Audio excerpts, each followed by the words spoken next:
What if UFOs were never one thing? What if alien was only one possible category? And what if the new files prove the label is broken? The UFO files have started dropping, and I know what everyone wants to know. Do they finally prove aliens are real? But I think that might be the wrong question.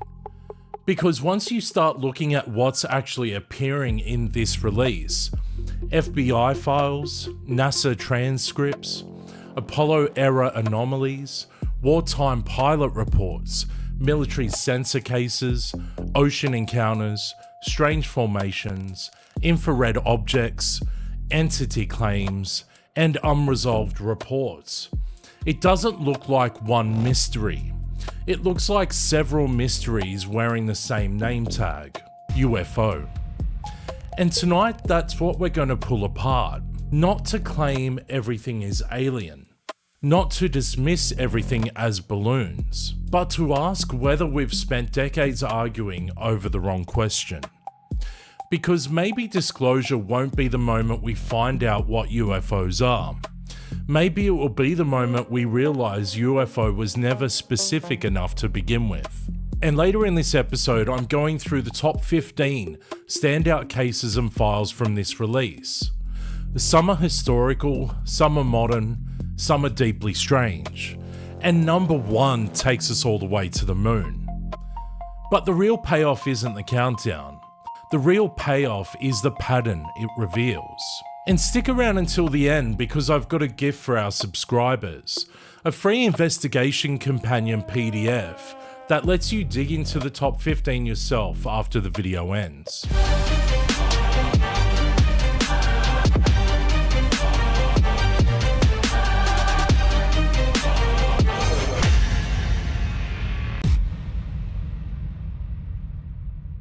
Welcome back to Existence Unknown's Decoded. I'm Mike, and this episode is designed to be an entry gate into the disclosure conversation. Because this topic is moving quickly now, and if you're just arriving, it can feel like walking into a pub conversation where everyone is talking over each other. One person says it's aliens, another says it's secret military tech, someone else says interdimensional beings, someone else says spiritual deception, someone says drones and balloons, someone brings up USOs.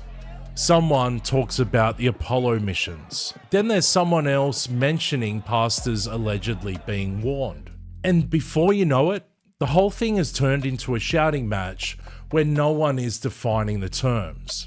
So tonight we're going to slow down the argument without slowing the story down. We're going to look at what has happened, what the files do and don't prove, why 3 UFO pioneers matter. Then we'll work through the top 15 files that show why this subject is bigger than one simple explanation. At the end of this episode, I'm going to give you a proper investigation companion, a free downloadable PDF for our Existence Unknown subscribers. It pulls together the top 15 cases, direct source links, investigation notes, evidence lanes, notable mentions, and a message from me so you can keep digging after the video ends. Because the next phase of this channel is not just about watching an episode and moving on. It's about building a community that can follow the trail together. So stick around until the end because I'll show you where to get it. And I want your help shaping what goes into future investigation packs. The goal tonight is not to force you into my view. The goal is to give you a better map. Because if the map is wrong, it doesn't matter how hard we search. We'll keep getting lost.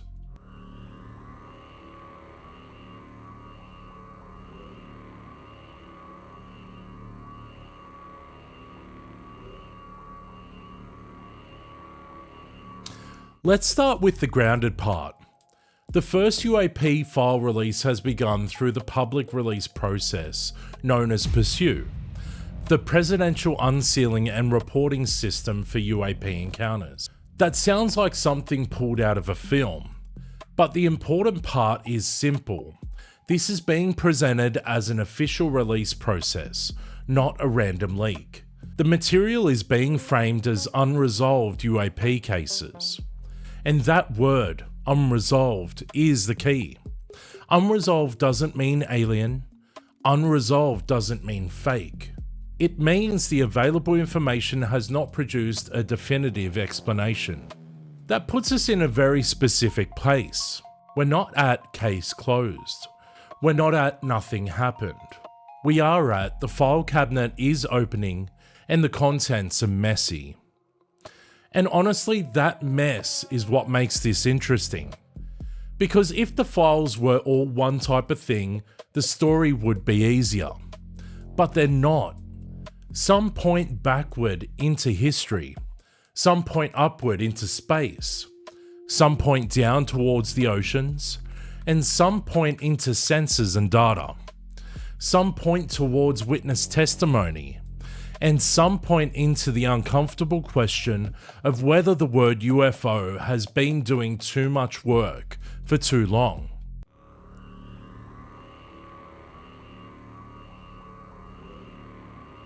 Here's the part that could be easy to miss.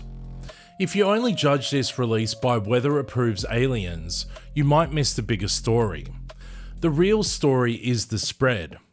Historical FBI material is not the same kind of evidence as a modern infrared object over water. A wartime pilot is not the same thing as Apollo-era imagery.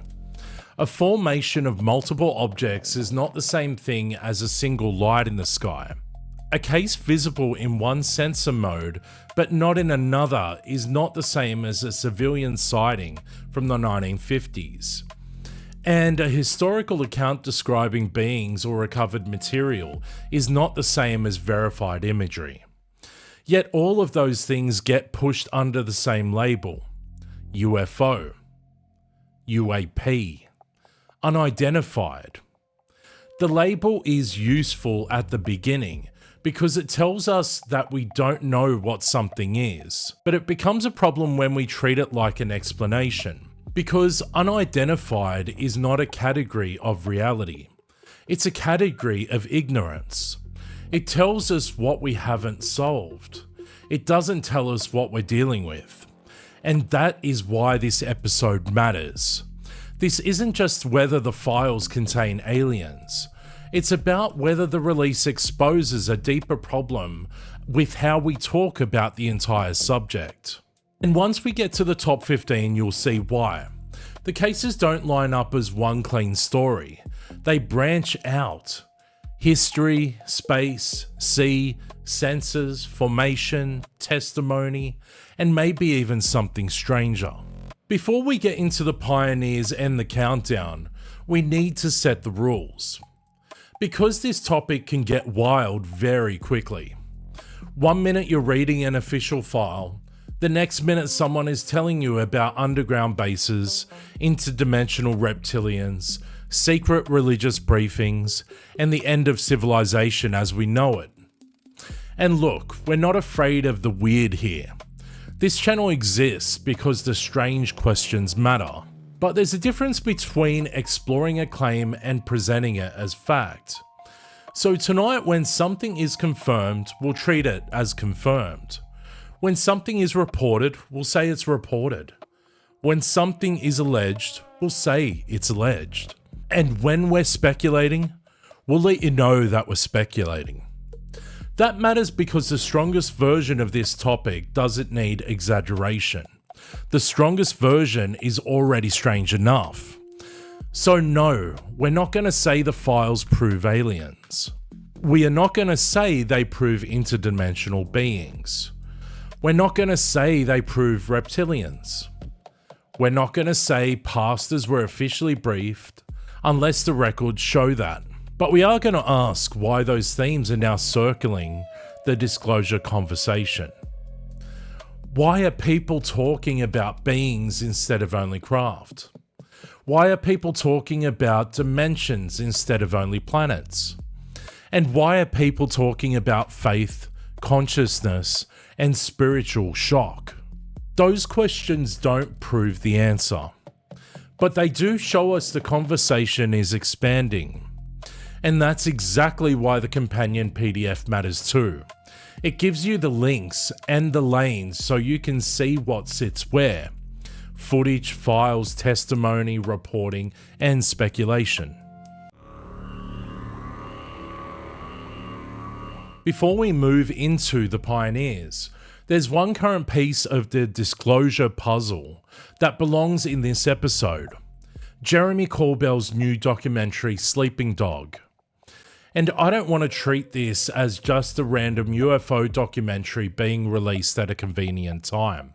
The timing matters, because right as the official files are being released, this film is putting another pressure point on the public conversation. I've been holding a secret for about 11 years. Did you see something? Do you have something? Right. There was a reason why I chose to believe you. The first 10 years that I was doing this, I'm going through the same stuff that you're going through now. Bouncing off the walls, up and down, peaks and valleys, scared shitless, worried about what comes next. Corbell is an investigative journalist who helped obtain and release the DoD footage of UFOs. I'm afraid he's gonna die. I mean, there is a hit out on him. It's not a video of an alien. It's not a video of one craft.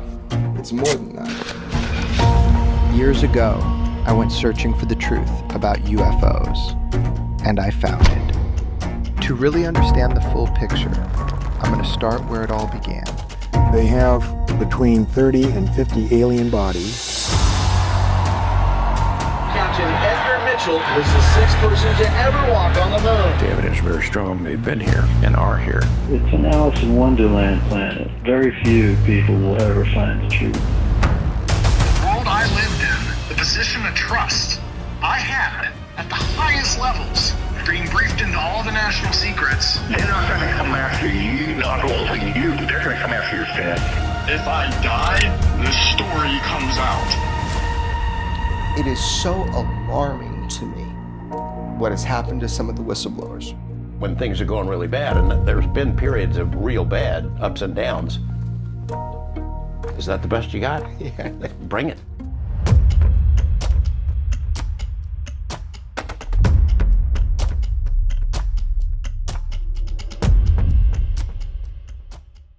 Unreleased UAP videos, whistleblower pressure, Congress, and the question of whether some footage is being shown through media before it is formally released through government channels.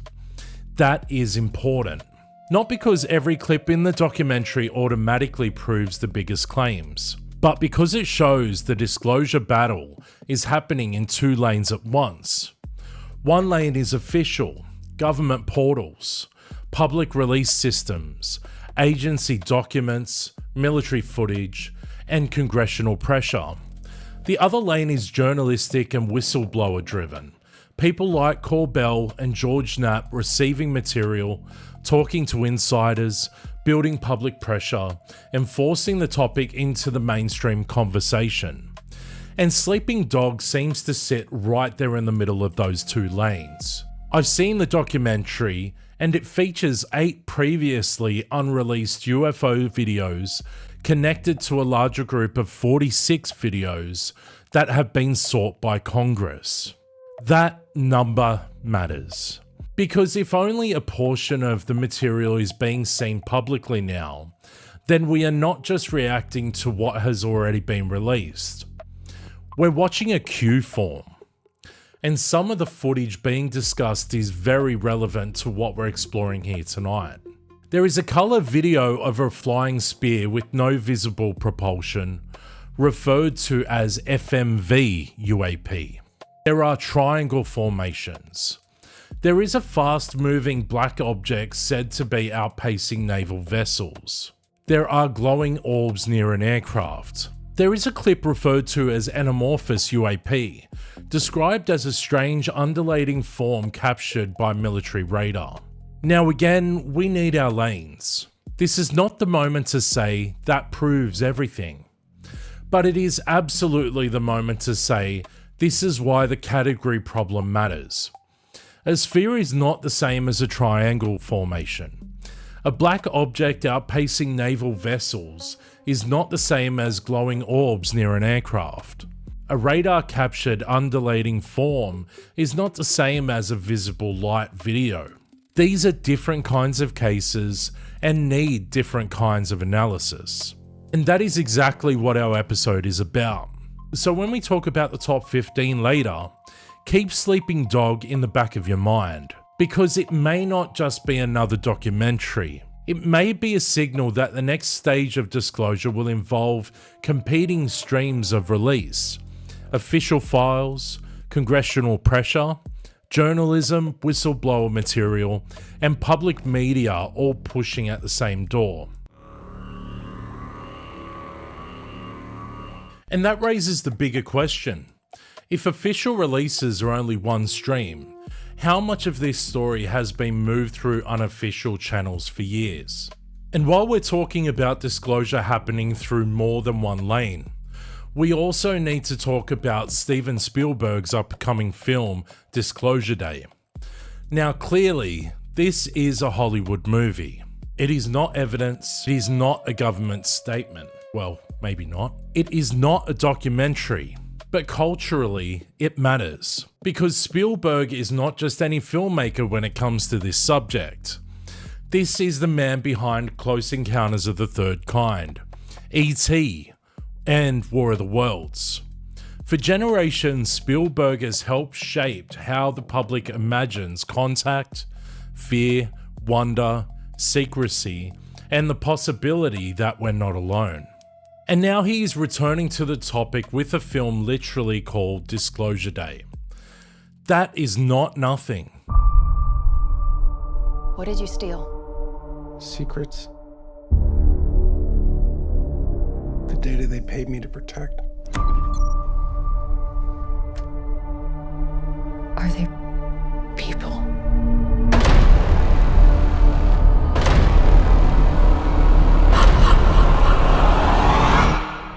No.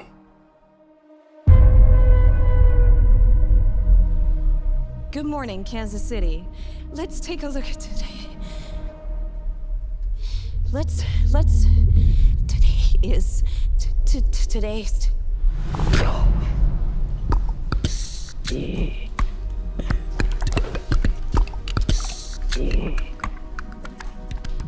you understand what she's saying? I hear it. It's gibberish. I can't understand it. And I can. What's happening to me? People are starved for the truth. I'm a part of it now. I'm just sorry they made you a part of it too. Hello, Jane. Please, have a seat.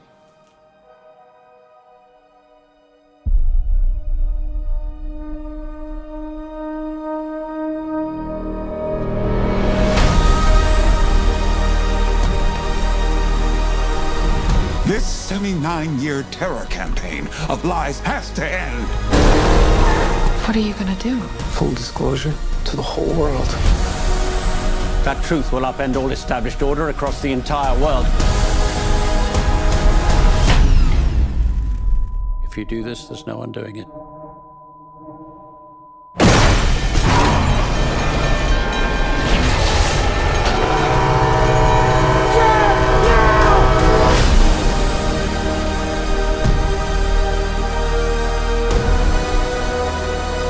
Why would they do this? When the time is right, everything will become clear.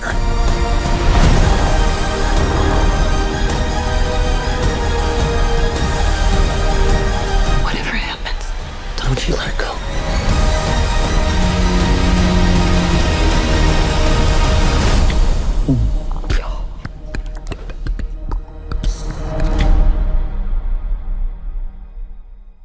The film's official site has it arriving in June this year, and reporting around the trailer says the story centers on government secrets, alien truth, and the question of what happens when the public finds out we're not alone. So here's the question I think we have to ask carefully.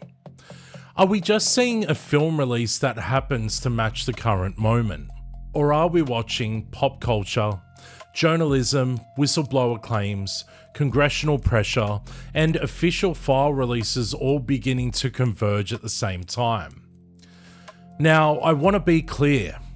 I'm not saying Spielberg is part of some official disclosure program. That would be a claim, and I don't have the evidence for that. But I do think popular culture can act like a shock absorber. It introduces big ideas before people have to face them in real life. It gives the public images, language, emotions, and storylines to process something before an official reality. And if disclosure is heading towards beings, not just only craft, then this becomes even more important. Because craft are one thing. Objects in the sky are easier to compartmentalize. But beings, entities, non-human intelligence with intention, history, presence, or interaction, that's a different level of shock. And that may be why we're seeing this situation now. UFO files, UAP videos, documentaries, congressional hearings, whistleblower interviews, mainstream news coverage, Hollywood films, streaming documentaries. It all starts to feel like the subject is being moved from the fringe into the bloodstream of mainstream culture. Again, that doesn't prove a plan. But it does raise a serious question. Is the public being prepared to think about this in stages?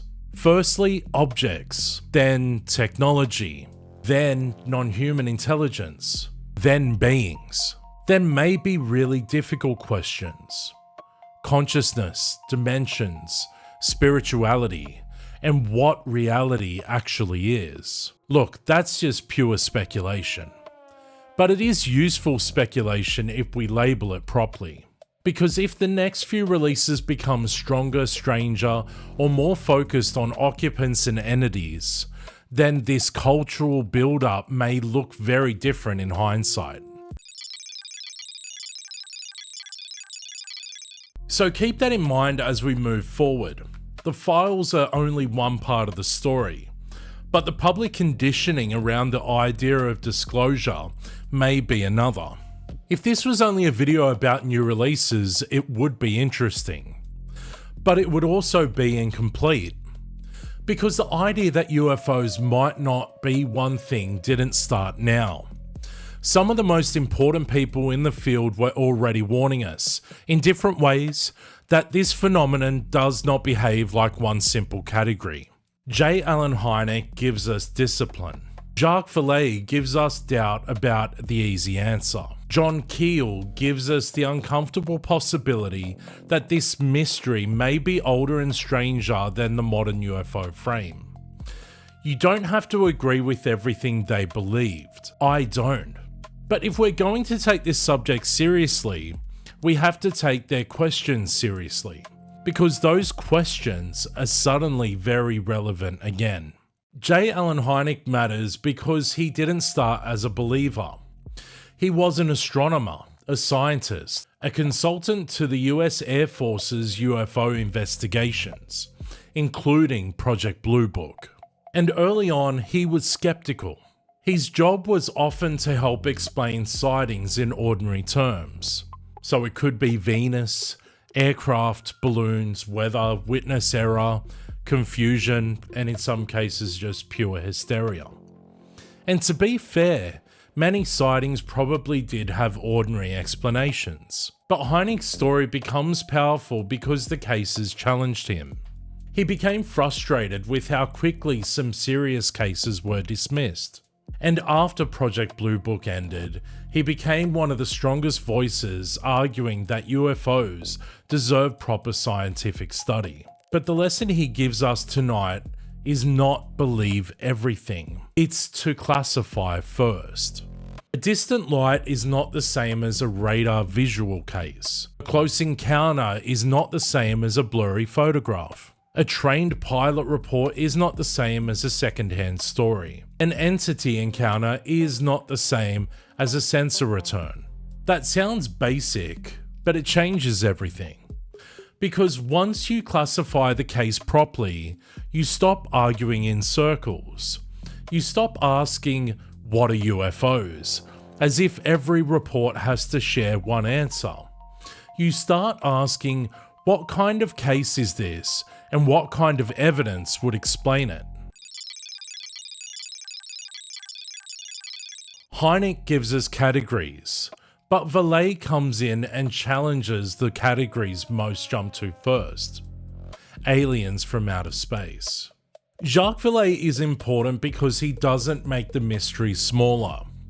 He makes it harder to reduce. He challenged the idea that the entire UFO phenomenon can be explained as extraterrestrial visitors flying physical spacecraft from another planet. Now, he wasn't saying the mystery is nothing. He was saying the standard answer might not be big enough. And there is a much sharper idea. Because yes, some cases do fit into the extraterrestrial model. Craft in the sky, advanced movement, trained witnesses, objects that appear to outperform known aircraft.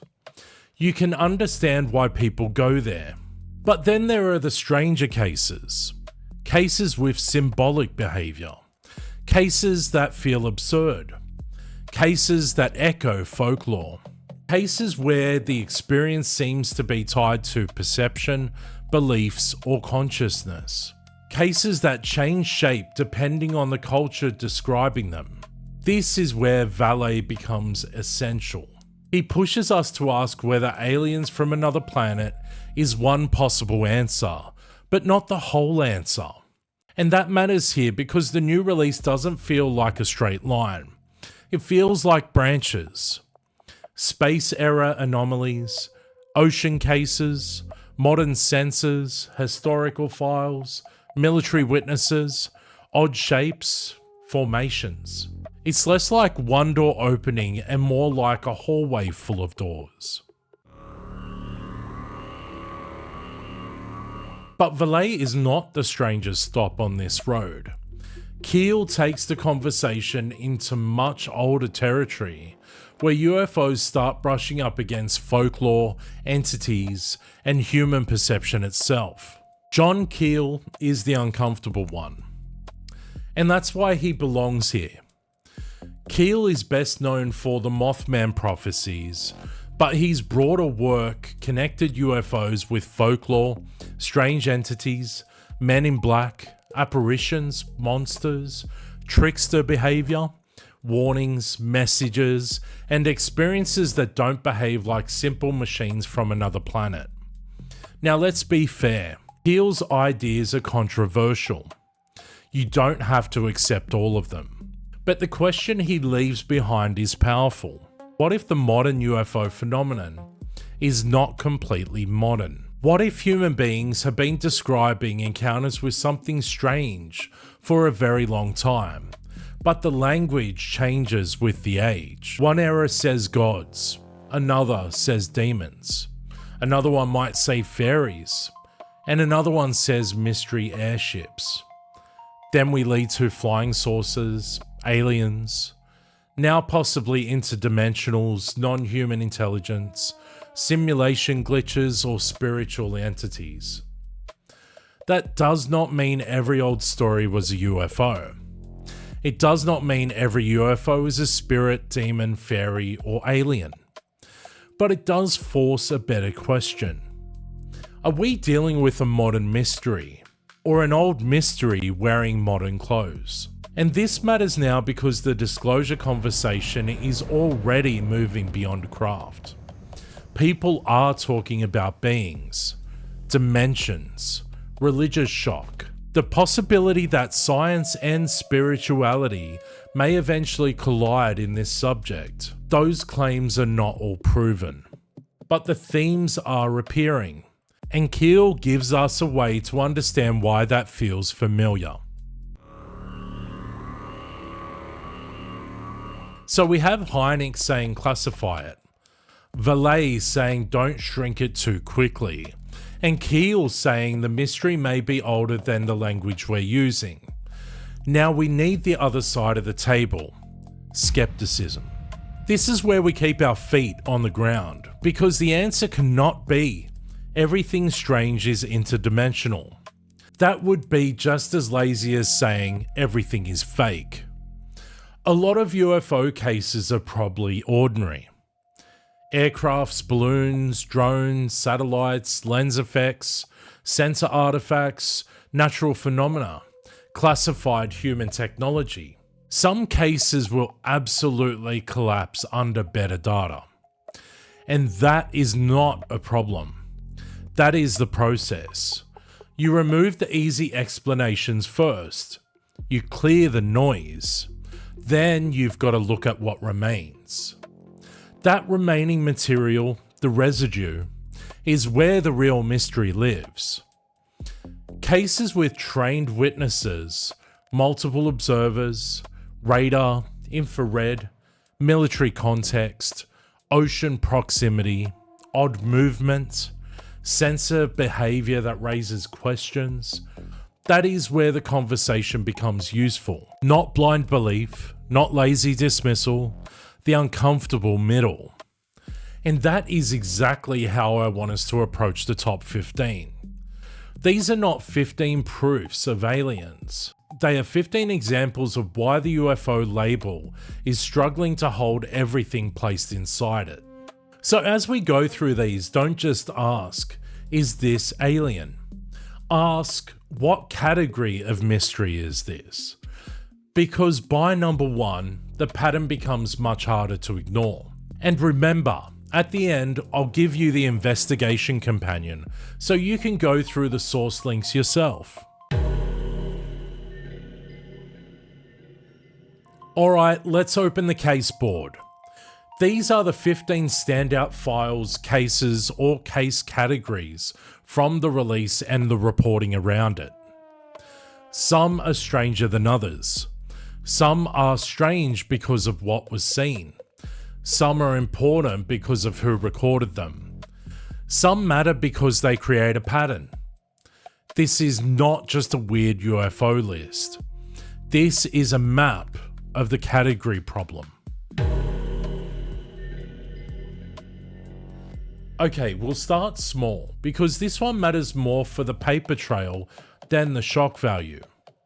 At number 15, there's a report involving a circular object with what was described as a crystal-type dome. Now, this is not the case that ends the debate, but it shows how civilian sightings entered official channels. Someone reports something unusual. It gets recorded. It gets forwarded. It becomes part of a historical file trail. That matters because publicly, UFOs were often treated like a joke, but behind the scenes, agencies still collected reports. Maybe this case was misidentified, maybe it was exaggerated, maybe it was nothing, but it still entered the system. At number 14, we go into wartime Europe. This case involves a witness describing a large circular vehicle rising vertically near a German military compound in 1944.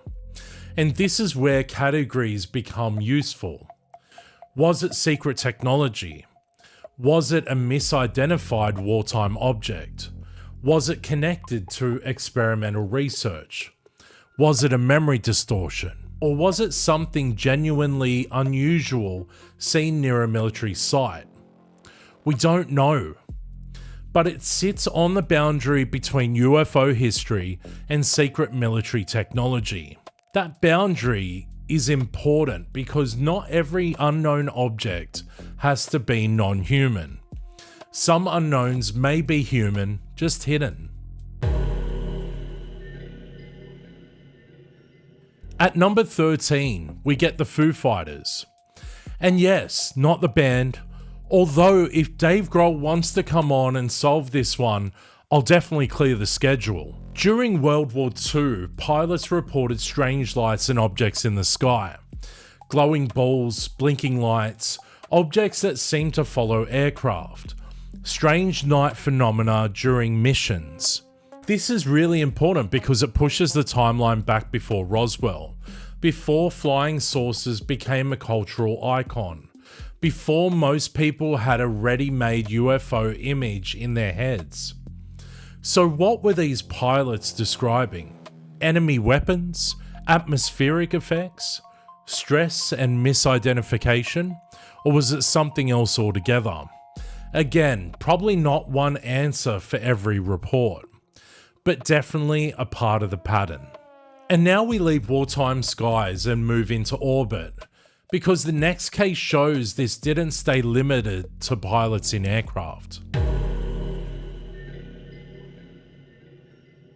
At number 12, we have the Gemini 7 bogey. Astronaut Frank Borman reported an unidentified object during the mission, with Jim Lavelle also part of the mission context. Gemini 7 here, Houston, out of your 8. Loud and clear. 7, go ahead. Bogey at 10 o'clock high.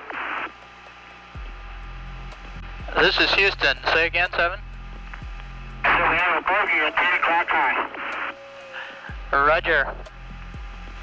Gemini 7, is that the booster or is that an actual sighting? What? Say again, 7. Okay, we have several, looks like the 3 up here, actual sighting. You have any more information, estimated distance or size? But we also have the booster in sight. Understand you also have the booster in sight, Roger. And we have very, very many, looks like hundreds of little particles going by from west out about 3 to 4 miles. Now, space can make ordinary things look strange. Things like debris, ice particles, reflections, components separating, odd lighting, and optical effects. So no, a bogey in orbit doesn't automatically mean alien spacecraft, but it belongs in the serious category because of the context. Trained astronauts, mission communications, and observation made in orbit. That's different from a random anonymous story. At number 11, we zoom out. This broader FBI file matters because it's not just one sighting. It's a long historical collection. Reports, witness accounts, photographs, technical claims, public correspondence, investigative records. That doesn't mean every report was believed. It doesn't mean the FBI solved the mystery. But it does show the subject had enough weight to be preserved. And that creates an uncomfortable question. If the whole topic was always nonsense, why does the paper trail keep going? That doesn't prove aliens, but it does show the subject was not always treated behind closed doors the way it was always treated in public.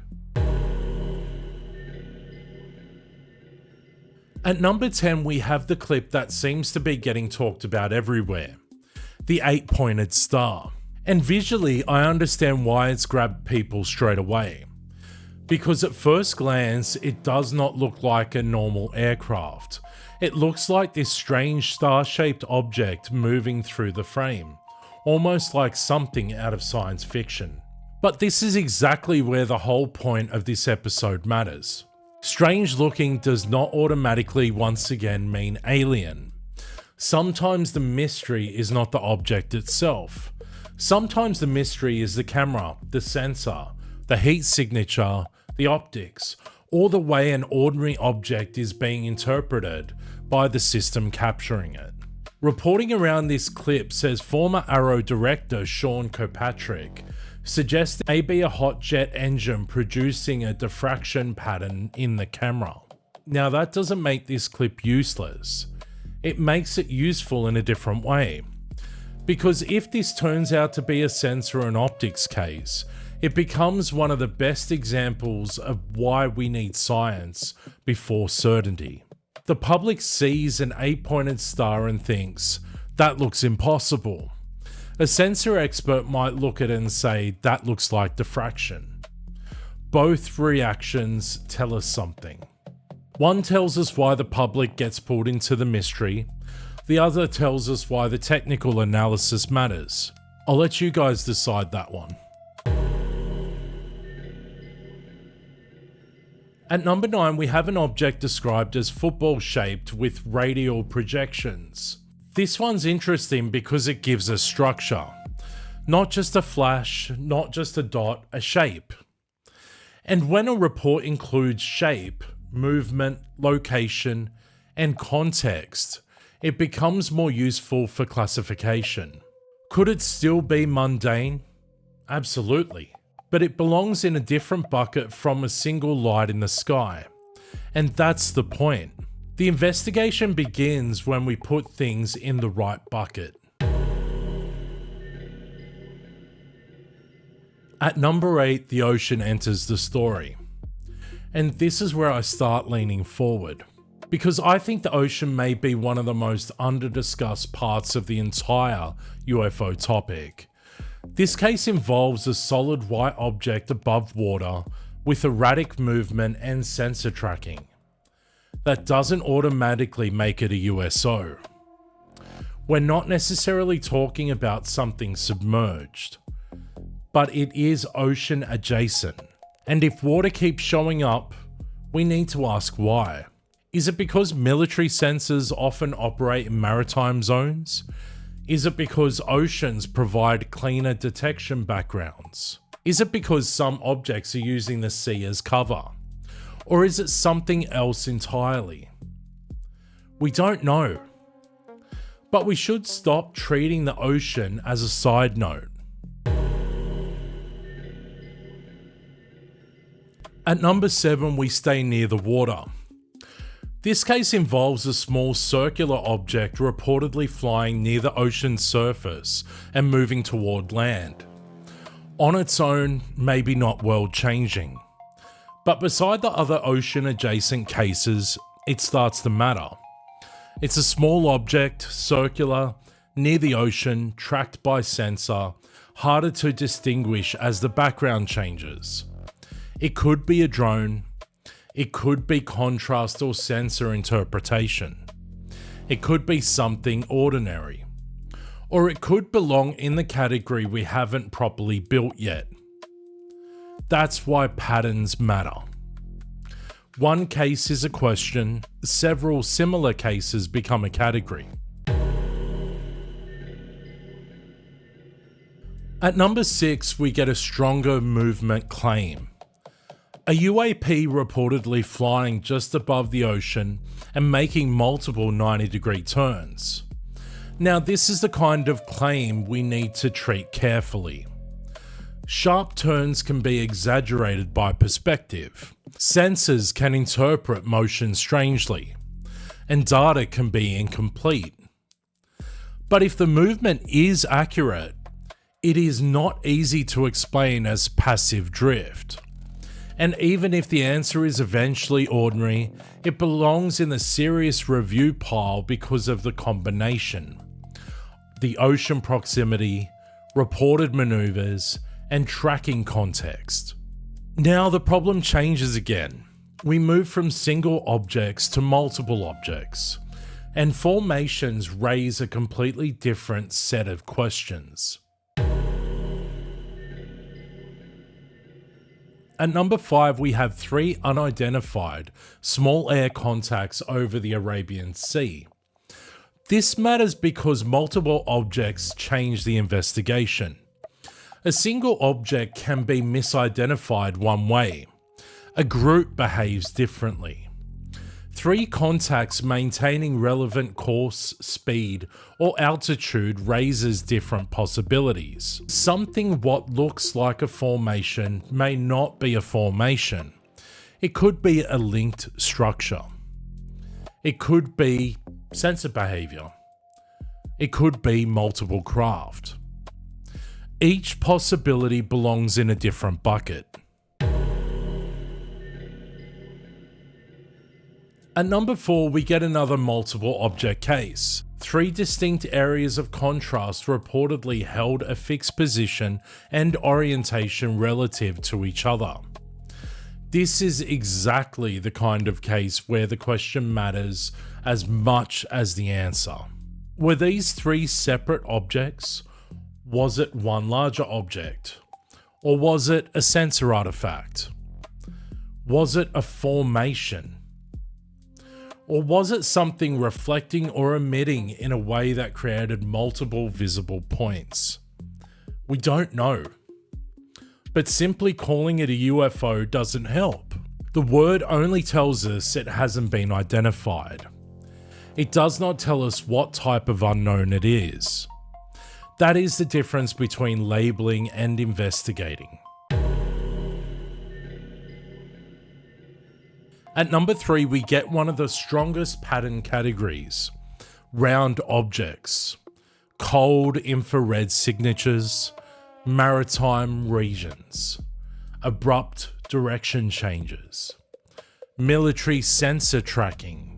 That cluster is interesting because repeated descriptors are more useful than one-off weirdness. Round, cold, infrared, ocean, direction changes. Either way, it should be studied as a pattern, not treated as random trivia. And now number 2 asks a different question entirely. What if the mystery is not just what we've seen, but how it was seen? At number 2, this is where it gets properly strange. A diamond-shaped or inverted teardrop-like object reportedly visible through shortwave infrared, but lost when switching to visible mode. This is fascinating because the mystery may not just be the object. It may be the detection. Why would something appear in one sensor mode and not another? Was it a physical object? Was it heat, reflectivity, atmosphere, a sensor artifact, a material property, a limitation of the equipment? This is where science becomes essential, because the answer may come from optics, wavelengths, calibration, physics, and better data. This is why skepticism and curiosity need each other. If you dismiss it instantly, you learn nothing. If you declare it alien instantly, you also learn nothing. The useful place is in the middle. Stay curious, demand better data, don't be afraid of a strange result. And now we get to number 1, the case category that takes the release beyond Earth and into the Apollo era. At number 1, we have the Apollo era anomalies.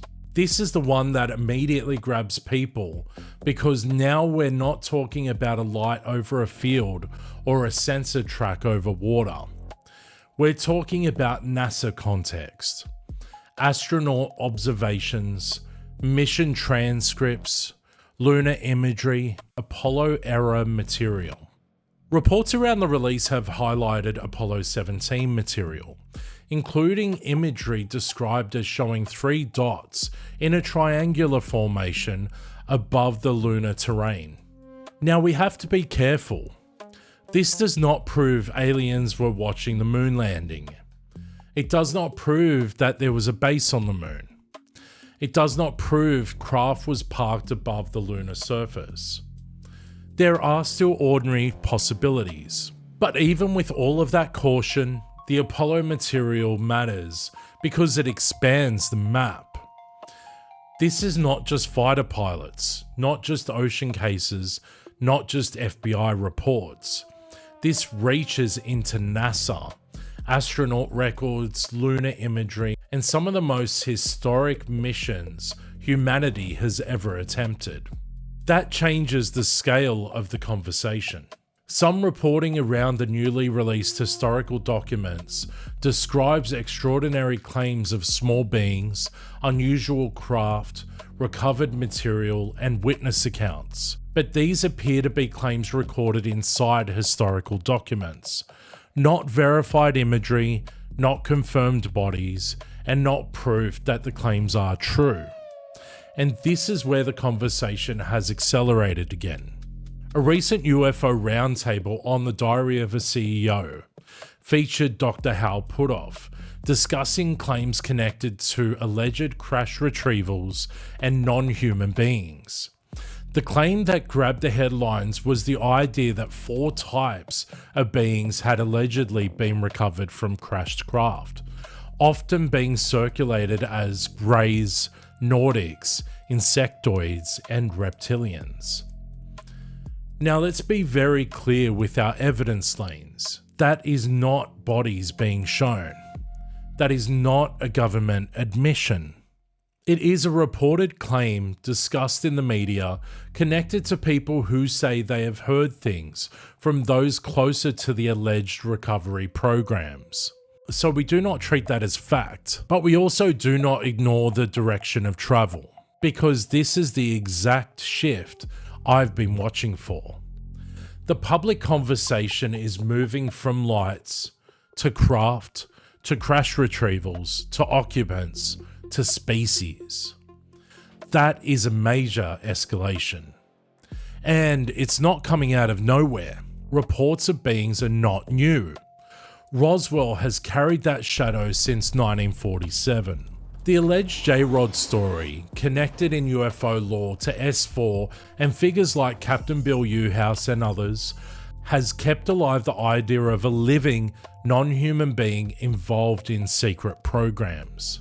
For years, those claims were treated as too extreme for mainstream discussion.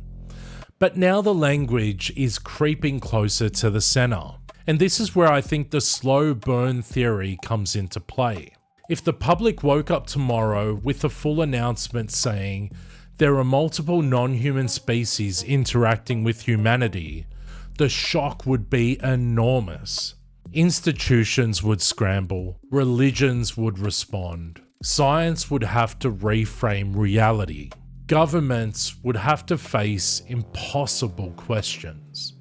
People would ask what has been known, who knew it, and why it was hidden. But if you warn the public slowly, the impossible becomes familiar before it becomes official. First you make UFOs mainstream, then you make UAPs a government issue. Then you release censor videos. Then you hold congressional hearings. Then whistleblowers talk about retrievals. Then documents discuss hidden evidence. Then Hollywood brings disclosure into the cultural bloodstream. Then headlines talk about beings. Then species. Then maybe eventually the public is already halfway there before the real admission arrives. I'm not saying this proves a coordinated plan, but I am saying the temperature is rising. And the public is being acclimatized to ideas that would have been laughed out of mainstream conversations not too long ago. So before the final thought, let's build the map this subject actually needs. This is my working framework. Not perfect, not final, but a starting point. And I'd genuinely like you to tell me in the comments if you think I'm missing a category. Number 1, misidentified ordinary objects. They're your balloons, drones, aircraft, satellites, birds, lens effects, sensor artifacts, and normal things seen under unusual conditions. This category matters because clearing the noise is how you find the signal. Number 2, human technology. Classified aircraft, foreign drones, experimental systems, black projects, electronic warfare, sensor spoofing. Some unknowns may be us, or someone else. Number 3, natural phenomena. Atmospheric plasma, rare weather, electrical effects, oceanic lights, geological phenomena, reflections. Nature can be so much stranger than what we give it credit for. Number 4, true anomalous objects. This is the residue. The difficult cases that remain after obvious explanations are removed. Trained observers, multiple witnesses, radar, infrared, unusual movement, and the data still doesn't fit. Number 5, USO and ocean-adjacent phenomena, objects near water, objects over oceans, objects allegedly entering or leaving water, cases in maritime military zones. This may become one of the biggest disclosure categories if future releases keep pointing towards the seas. Number 6. Non-human intelligence. This is broader than extraterrestrial. It could mean life from another planet. It could mean something hidden here. It could mean something older. It could mean something we don't have language for yet. Non-human intelligence is a category, not a conclusion. Number 7. Interdimensional or consciousness-linked phenomena. Telepathy, missing time, dreamlike states, symbolic messages, reality distortion, spiritual interpretation. Some people will roll their eyes at this category, and I understand why. But if enough reports involve perception, consciousness, or strange experimental elements, we can't just ignore them because they make the room feel uncomfortable. That does not mean abandoning science. It means science may need better tools. Number 8. Cultural overlay. What if different cultures describe similar mysteries using different language? Gods, angels, demons, fairies, spirits, airships, flying saucers, aliens, interdimensionals, simulation glitches. Maybe the phenomenon changes, or maybe the story we tell about it changes. That is where Hynek, Vallée, and Keel come back into focus. Hynek tells us to classify, Vallée tells us the alien answer may be too small, Keel tells us the mystery may wear different costumes across history. And once you look at it that way, are UFOs aliens starts to feel like a question from the old map. And there's one more question sitting underneath all of this. One I don't think enough people are asking. Everyone keeps asking whether governments will disclose the truth. But what if disclosure doesn't end with governments? What if the real question is, will disclosure result in them revealing themselves? Because if non-human intelligence is real, and if it has been interacting with us in some form, then maybe humanity is not the only side deciding when this becomes public. And this is where I want to bring you into it, because this subject should not end with me talking. It should open the comments. So I want to know what you think. After this first release, are we mostly looking at explainable cases being made public? Are we seeing the slow beginning of real disclosure? Are the ocean cases the real story? Do the Apollo anomalies deserve a full episode? Do you think this eventually moves towards beings? Or do you think the biggest reveal could be interdimensional? Something that blends science, consciousness, and spirituality in a way that most people are not ready for. And here's the bigger one. Do you think disclosure is only something governments control? Or could it reach a point where the intelligence itself decides to be seen? Make sure you drop your answer in the comments. This channel isn't just about me talking to you. It's about us building the investigation together. And if you're still here, don't just subscribe for a one-time ride. Subscribe and stay for the journey. Because if these releases keep coming, we're going to decode them together.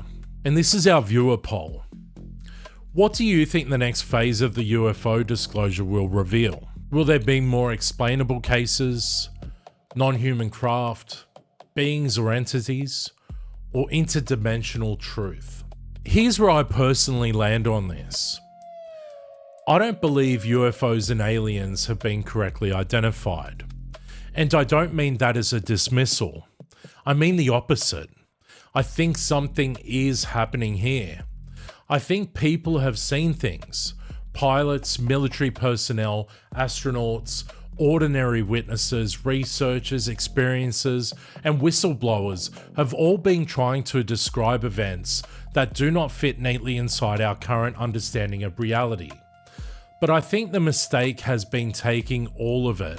Every light, every craft, every underwater object, every entity, every encounter, every spiritual interpretation, every ancient story, every government secret, and forcing it into one word, UFO. Or one conclusion, alien. I don't think that's good enough anymore, because disclosure may not be one truth.